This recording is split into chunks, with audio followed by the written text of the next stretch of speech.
Okay, I want to continue our conversation on operant conditioning. Last time we had our battery drawn up, fantastic artwork, we had our arrows going, so we're going to continue on and talk a little bit about positive punishments. We're going to talk about negative punishments also. The first aspect of positive punishments, remember, we're just adding something to the situation to get a behavior to go down. Now, again, we're remembering that positive and negative just mean adding or subtracting. This means, what are we going to add to a situation to get a behavior to go down? Yelling, sometimes physical abuse, things along those lines. What research will show is that those are situation specific. You absolutely can get your child to stop doing something when you're there by yelling at them or by spanking, but it doesn't translate to other situations, so it's not a genuine learning experience. More of a learning experience is a negative punishment, meaning we're taking something away because we want a certain behavior to go down.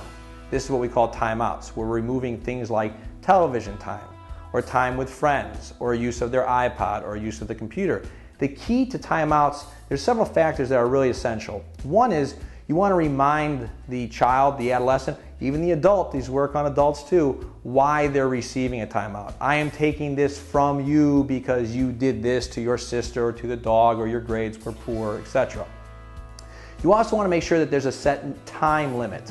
You're going to lose this for a certain amount of days, or you're going to be in the corner on your timeout chair for a certain period of time.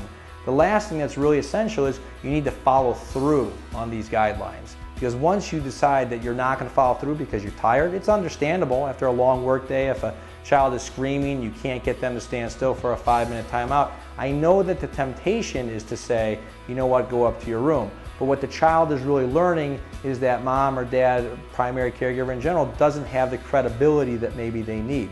So before you deliver a timeout, you want to make sure it's really measured. That's something that you can follow through on. So it would not be a great idea, for example, to say, you're losing your computer forever. Because forever is a very long time, and once you give it back to the child, it does mean that they're going to think you have a little bit less credibility. Thanks a lot. We'll see you next time on Real Life with Dr. Dan.